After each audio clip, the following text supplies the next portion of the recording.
नमस्कार दोस्तों, एवरीथिंग अभिषेक YouTube channel पे मैं अभिषेक आप सभी का स्वागत करता हूं। पिछले वीडियो में हमने देखा था यहाँ तक यानी कि ऊर्जा के प्रकार तक हमने देख लिया था। यह सीरीज है दृष्टि का सामान्य विज्ञान का। उसी सीरीज का यह नेक्स्ट वीडियो होगा जो कि फिजिक्स के रिलेटेड चल रहा है। अभी बायोलॉजी का समाप्त हो चुका है। अगर आप नहीं देखे हैं वह सीरीज तो इस वीडियो के डिस्क्रिप्शन में पूरे वीडियो का यानी पूरे प्लेलिस्ट का लिंक है, वहां से आप जाकर के देख सकते हैं। पिछले वीडियो में यहाँ पर हम देख लिए थे यहाँ तक यानी कि स्थितिज ऊर्जा के अन्य प्रकार के बारे में यहाँ तक देख लिए थे, यानी कि ऊर्जा के प्रकार तक हम देख लिए थे। उसके बाद जो नेक्स्ट पेज में है 75 नंबर पेज में चलेंगे तो यहाँ से आपको देखने को मिलेगा कि ऊर्जा संरक्षण का सिद्धांत के बारे में। तो जानेंगे यहाँ से कि ऊर्जा संरक्षण का सिद्धांत क्या है। इन जानने से पहले हम आपको बताना चाहूंगा कि अगर आप हमारे इस चैनल पर नए हैं तो प्लीज सब्सक्राइब करके बेल आइकन प्रेस कर लीजिएगा ताकि इसी प्रकार के नए वीडियो का नोटिफिकेशन आपको समय से मिल सके। साथ ही साथ लाइक करना मत भूलिएगा। सब्सक्राइब करिए या फिर नहीं करिए, लाइक मस्ट जरूरी है, जो कि एक प्रकार से मोटिवेशन मिलता है वीडियो बनाने के लिए। यहाँ देखेंगे तो सबसे पहले आपको देखने को मिलेगा ऊर्जा संरक्षण के सिद्धांत के बारे में। तो जानेंगे कि ऊर्जा का ना तो सृजन हो सकता है और ना ही विनाश हो सकता है, अर्थात ऊर्जा का केवल एक रूप से दूसरे रूप में रूपांतरण हो सकता है। यह जानने की जरूरत होगी यहाँ पर, विशेष करके जो इम्पोर्टेंट होगा एग्जामिनेशन के लिए। तो किस उपकरण के थ्रू कौन से ऊर्जा का किस ऊर्जा में रूपांतरण होता है, यह अक्सर पूछा जाता है प्रतियोगी परीक्षा में। तो यहाँ पर देखेंगे कि डायनेमो से हम देखेंगे तो यांत्रिक ऊर्जा को हम डायनेमो के थ्रू विद्युत ऊर्जा में कन्वर्ट करते हैं, रूपांतरित करते हैं। नेक्स्ट है विद्युत मोटर से हम क्या कर सकते हैं, तो विद्युत ऊर्जा को हम यांत्रिक ऊर्जा में कन्वर्ट करते हैं। माइक्रोफोन को ध्वनि ऊर्जा से विद्युत ऊर्जा में कन्वर्ट करते हैं। सौर सेल के द्वारा प्रकाश ऊर्जा को विद्युत ऊर्जा में कन्वर्ट करते हैं। और मोमबत्ती के द्वारा देखें तो रासायनिक ऊर्जा को प्रकाश ऊर्जा में कन्वर्ट करते हैं, यानी रूपांतरण करते हैं।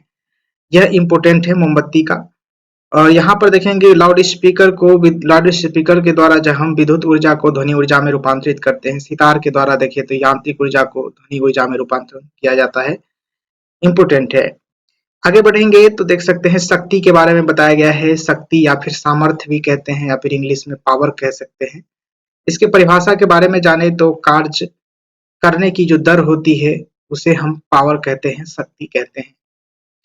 पावर का जो फॉर्मूला होता है कार्य बटे समय होता है, और समय की इकाई में आप देख लें तो सेकंड हम लेते हैं। तो ध्यान रखेंगे पावर बराबर होता है कार्य बटे समय।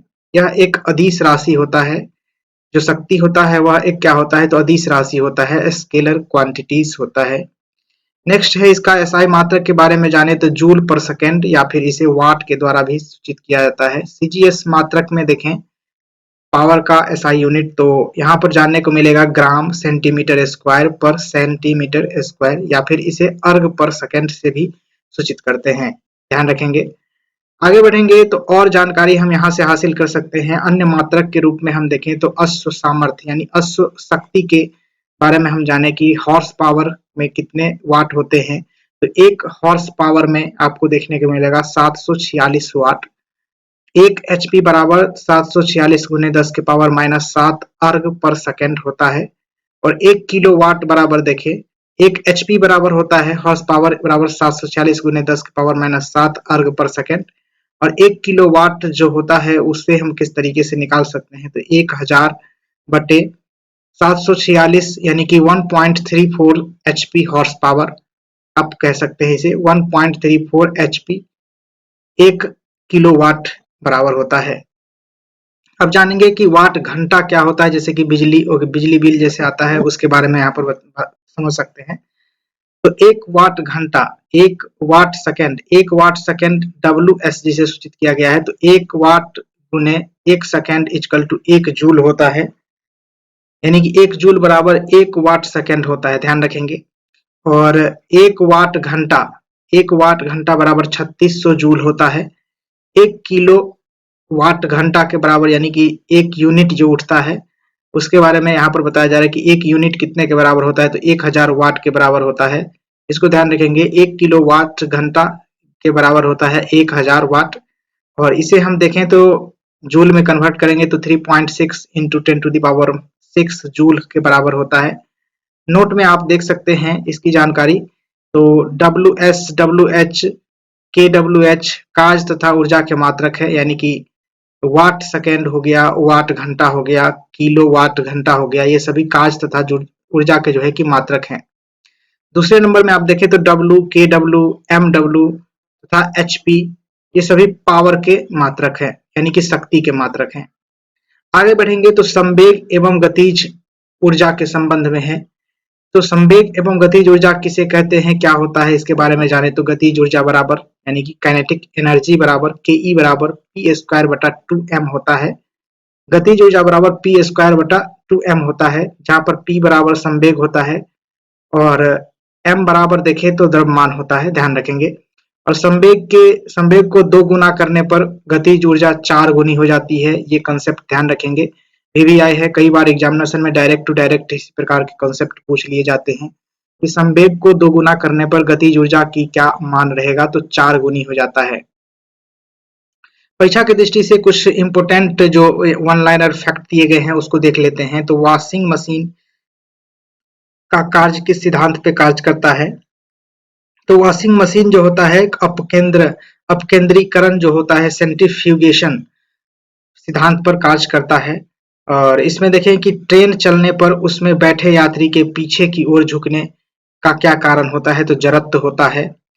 आगे बढ़ेंगे तो यदि 2 समान द्रव्यमान की वस्तुएं की गतिज ऊर्जाओं का अनुपात 4:9 हो, तो उसके बेगों का अनुपात कितना हो जाएगा, तो उसके बेग का अनुपात 2:3 हो जाएगा।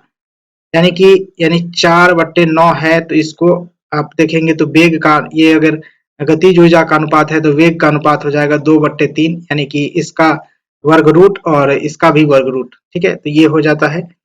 उसके बाद देखेंगे तो यहाँ पर देखने को मिलेगा कि एक तीक्ष्ण वृत्ताकार पथ पर तीव्र गति से जाता हुआ 4 पहिए वाला वाहन पलटेगा, तो बाहरी पहिया पर देख सकते हैं, यह जो पलटेगा तो तीक्ष्ण वृत्ताकार पथ पर, तो ये बाहरी पहिया के थ्रू जो है कि पलट सकता है।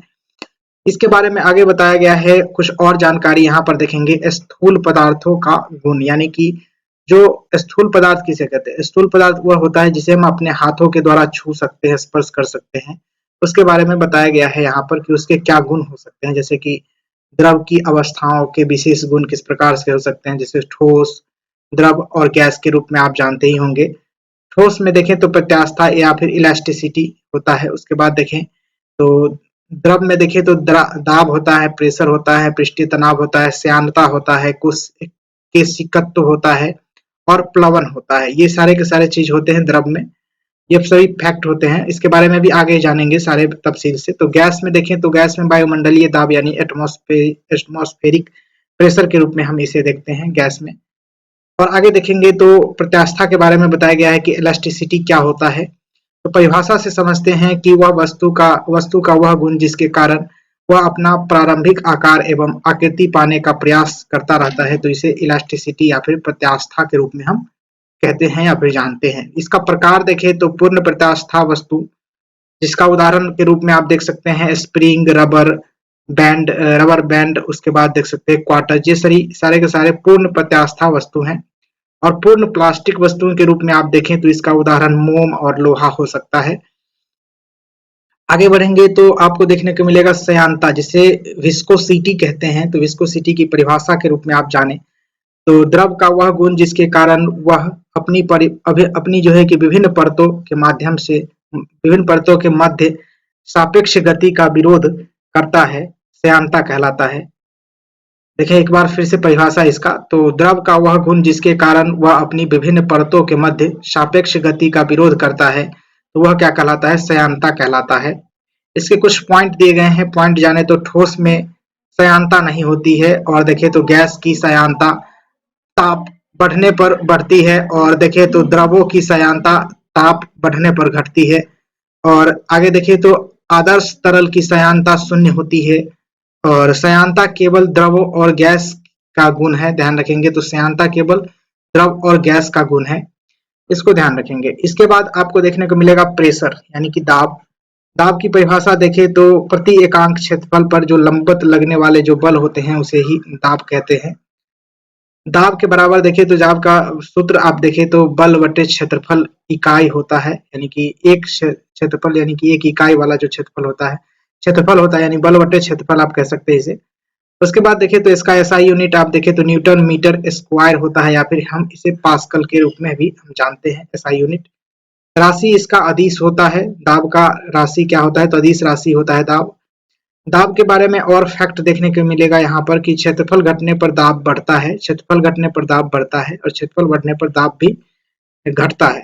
देखिए क्षेत्रफल घटने पर दाब बढ़ता है, क्षेत्रफल घटने पर दाब बढ़ता है, और क्षेत्रफल बढ़ने पर दाब घटता है, इसको ध्यान रखेंगे। आगे बढ़ेंगे तो उदाहरण के लिए दलदल में फंसे व्यक्ति को लेटने की सलाह दी जाती है इसी के कारण। और रेलगाड़ी के पटरियों को कंक्रीट एवं पत्थरों पर लगाना होता है। जब क्षेत्रफल बढ़ जाएगा तो दाब कम हो जाएगा, इसी के लिए यह इस्तेमाल किया जाता है इस प्रकार की टेक्निक्स को। आगे बढ़ेंगे तो पृष्ठीय तनाव के बारे में यहाँ पर देखने को मिलेगा, जिसे सरफेस टेंशन के रूप में भी हम लोग जानते हैं।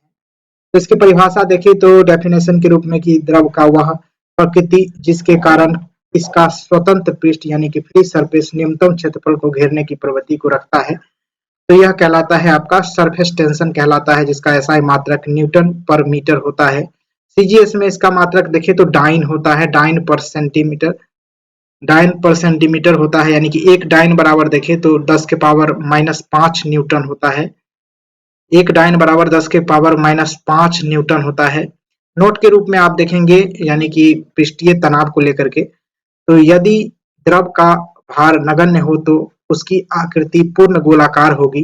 उदाहरण के लिए जब वर्षा की बूंद व या फिर साबुन का जो बुलबुला होता है उसे आप रख सकते हैं। यह पृष्ठीय तनाव के कारण इस प्रकार का गोल दिखता है, और बुलबुला भी गोल दिखता है। कई बार पूछा जा सकता है इस प्रकार से। आगे देखेंगे तो केशिकत्व के बारे में बताया गया है, यानी कि कैपिलैरिटी जिसे बोलते हैं कैपिलैरिटी। तो इसके बारे में जाने तो यहाँ पर आप देखेंगे एक बीकर में मरकरी है और एक बीकर में वाटर है। तो इसके बारे में जाने तो डेफिनेशन के रूप में आप देख सकते हैं कि केस नली यानी कि कैपिलरी ट्यूब में किसी द्रव के ऊपर चढ़ने या फिर उतरने की परिघटना को हम केशिकत्व कहते हैं। उदाहरण के तौर पे हम जाने तो केशिकत्व के उदाहरण के रूप में हम देख सकते हैं कि जल का पौधे की जड़ों से टहनियों तक पहुंचना, यह एक केशिकत्व का जो है उदाहरण होता है। लालटेन में जो है कि मिट्टी तेल का बत्ती के ऊपर चढ़ना, यह केशिकत्व के कारण होता है। उसके बाद देखिए तो मोमबत्ती में धागे से मोम को पिघलकर ऊपर चढ़ना, ये सारे के सारे जो होते हैं केशिकत्व के कारण होते हैं। और लास्ट है फाउंडेशन पेन द्वारा स्याही का सोख लेना, ये भी जो है कि केशिकत्व के कारण होता है, कैपिलरिटी के कारण होता है।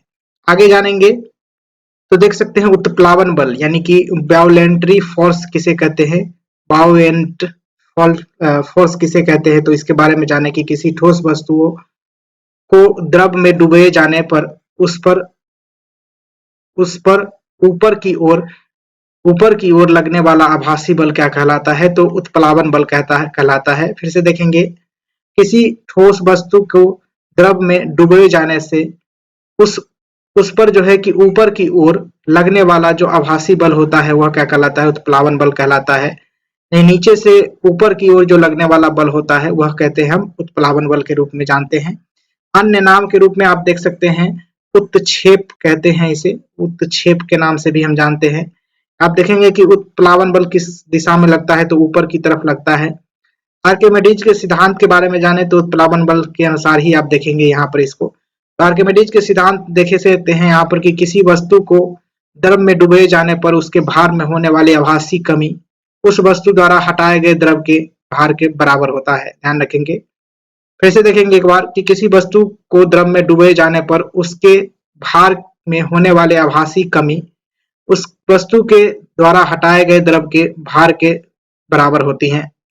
परीक्षा की दृष्टि से कुछ फैक्ट देख लेंगे यहाँ पर कि द्रव के अंदर किसी बिंदु पर दाब कितना होता है, तो द्रव के अंदर किसी भी बिंदु पर दाब क्या हो सकता है, तो P बराबर देखिए तो H into D into G होता है, जहां पर P दाब है, H गहराई है, D द्रव का घनत्व है और G क्या है तो गुरुत्वीय त्वरण है। नेक्स्ट पॉइंट देखेंगे कि यह एक ही पदार्थ के अणुओं के बीच लगने वाला आकर्षण बल क्या कहलाता है, तो सहसंजक बल कहलाता है। कोहेसिव फोर्स कहते हैं इसे इंग्लिश में। एक ही पदार्थ के अणुओं के बीच जो लगने वाला बल होता है, लगने वाला आकर्षण बल होता है, वह सहसंजक बल के रूप में हम जानते हैं। नेक्स्ट फैक्ट है भिन्न भिन्न पदार्थों के अणुओं के बीच लगने वाला आकर्षण बल क्या कहलाता है? तो असंजक बल कहलाता है, एडहेसिव फोर्स कहलाता है। महत्वपूर्ण तथ्य के रूप में यहाँ पर देखने को मिलेगा कि वर्षा की बूंदे की गोलाकार आकृति किसके कारण होता है? तो पृष्ठीय तनाव के कारण होता है।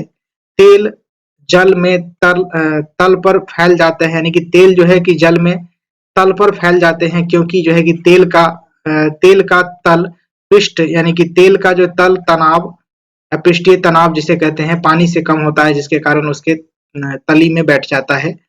अगला आप देखेंगे कि साबुन के बुलबुले के अंदर का दाब क्या होता है? तो वायुमंडलीय दाब से अधिक होता है। साबुन के बुलबुले के अंदर का जो दाब होता है वह वायुमंडलीय दाब से अधिक होता है। आगे बढ़ेंगे कि जब किसी साबुन के बुलबुले को आवेशित किया जाता है तो बुलबुले की त्रिज्या बढ़ जाती है। ध्यान रखेंगे, जब भी साबुन के बुलबुले को आवेशित करेंगे तो उसकी बुलबुले की त्रिज्या जो है कि बढ़ जाएगा। अब जानेंगे यहाँ से कि ससंजक बल क्या होता है। इसके परिभाषा के बारे में देख सकते हैं कि सामान्य प्रकृति के कणों के मध्य लगने वाला आकर्षण बल, जैसे कि लोहे के कणों के मध्य लगने वाला जो आकर्षण बल होगा, जल के कणों के मध्य जो आकर्षण बल होगा, तो ये सारे कहलाएंगे ससंजक बल कहलाएंगे। ससंजक बल के जो प्रभाव के बारे में जाने तो यहाँ पर देख सकते हैं ससंजक बल के आधार पर पदार्थों की घनत्व निर्धारित किया जाता है। तो पदार्थों का जो घनत्व होता है वह किस बल के आधार पर निर्धारित किया जाता है? तो ससंजक बल के आधार पर निर्धारित किया जाता है। आगे बढ़ेंगे तो जैसे के बारे में देख सकते हैं कि जिन पदार्थों के कणों के मध्य ससंजक बल का मान सार्वधिक होता है उसका जो है कि उनका जो है कि घनत्व भी सार्वधिक होता है। जैसे कि ठोस के बारे में आप देख सकते हैं, जिन पदार्थों के कणों के मध्य जो है कि ससंजक बल का मान सबसे कम होता है उसका घनत्व भी सबसे कम होता है, जैसे उसे आप कह सकते हैं गैस होगा। उसके बाद आपके पास जानकारी निकल के आता है यहाँ से ससंजक बल के आधार पर ही पदार्थों के वर्गीकरण अथवा उनकी अवस्था का निर्धारण किया जाता है। जैसे कि जिन पदार्थों में ससंजक बल का मान सार्वधिक होगा वह ठोस कहलाएगा, जिन पदार्थों में ससंजक बल न्यूनतम रहेगा वह कहलाएगा गैस कहलाएगा। तो इस प्रकार से आप समझ सकते हैं।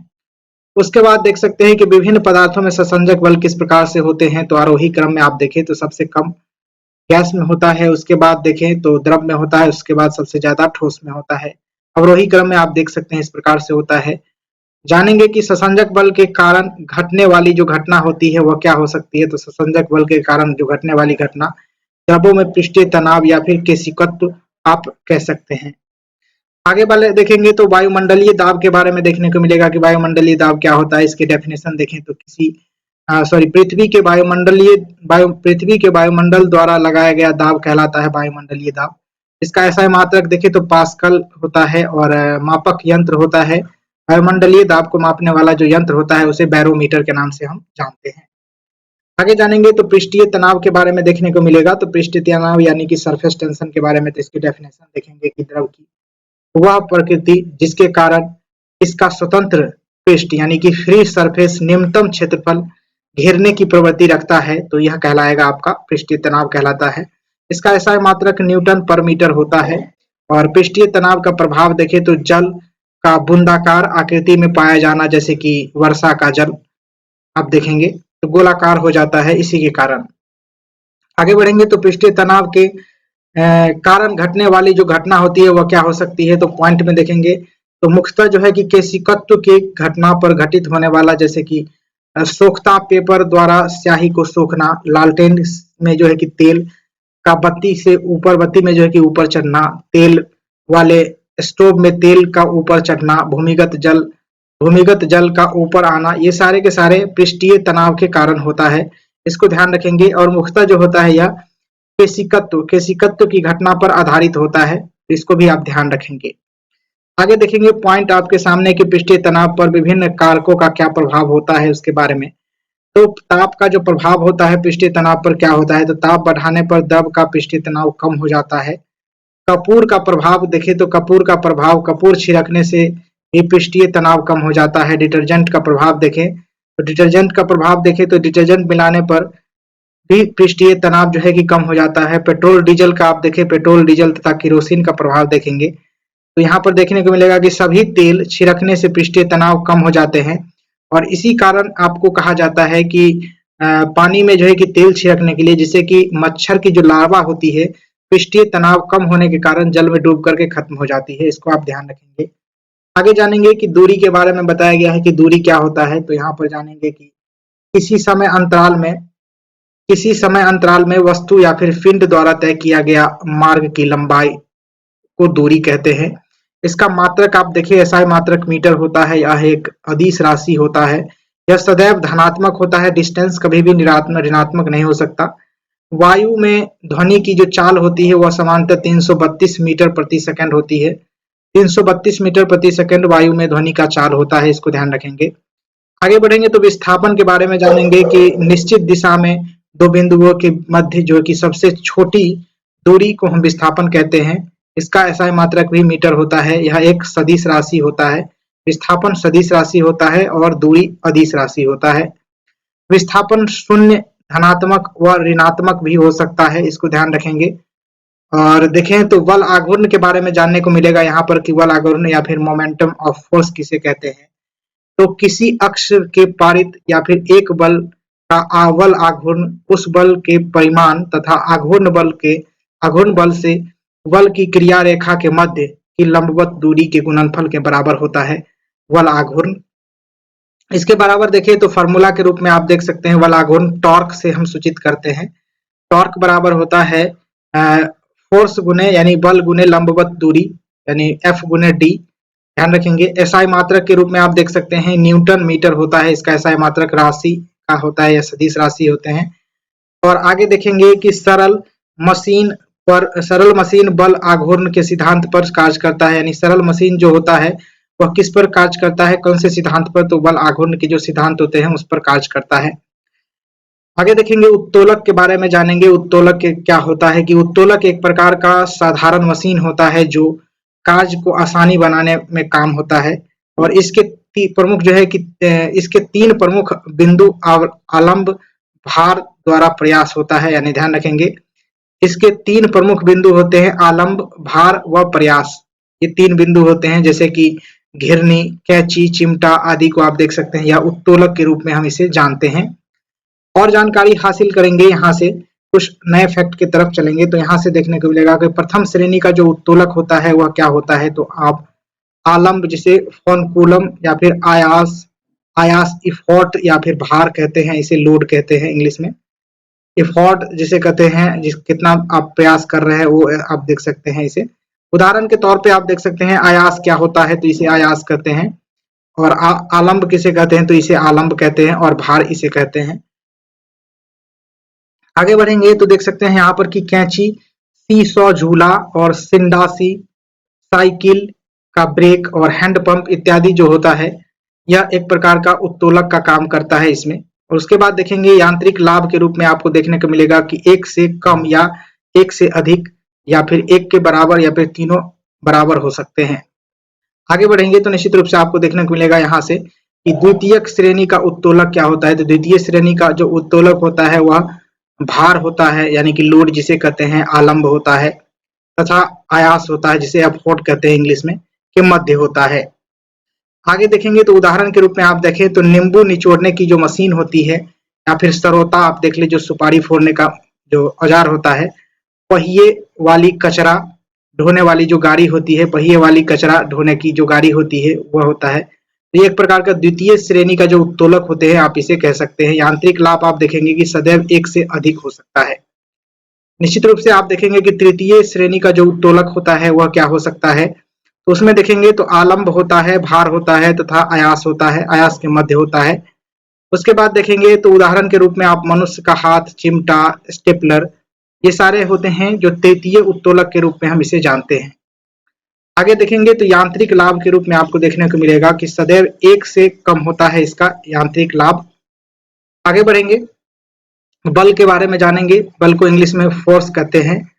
तो इसकी परिभाषा आप सभी को पता ही होगा, फिर एक बार देख लेते हैं कि बल वह कारक है जो किसी भी गतिमान या फिर विराम वस्तु की स्थिति में परिवर्तन करने के लिए जिम्मेदार होता है, जिसे बल कहते हैं। आप देखें तो बल बराबर यानी कि F बराबर कैपिटल F बराबर द्रव्यमान गुने त्वरण होता है, F बराबर ma होता है। उसके बाद देखें तो मात्रक इसका SI मात्रक न्यूटन होता है और CGS में इसका मात्रक देखें तो डाइन होता है।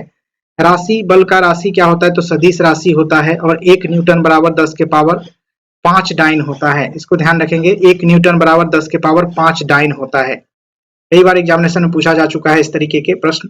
यहाँ पर देखने को मिलेगा कि बल के प्रकार क्या हो सकते हैं, तो बल मुख्यतः 4 प्रकार के होते हैं। पहला बल देखें तो प्रबल बल होता है, उसके बाद नाभिकीय बल, कमजोर या फिर क्षीण बल या फिर गुरुत्वाकर्षण बल। ये 4 प्रकार के बल होते हैं। यहाँ पर देखेंगे तो देखने को मिलेगा आपको कि नाभिकीय बल सबसे मजबूत बल होता है। और दूसरा पॉइंट के रूप में आप देखें तो परमाणु के नाभिक में स्थित प्रोटॉन और न्यूट्रॉन होते हैं, जो नाभिकीय बल द्वारा ही आपस में बंधे होते हैं। इसको ध्यान रखेंगे, यह फैक्ट इंपॉर्टेंट है। गुरुत्वाकर्षण बल सबसे कमजोर बल होता है, इसको भी ध्यान रखेंगे, गुरुत्वाकर्षण बल सबसे कमजोर बल होता है।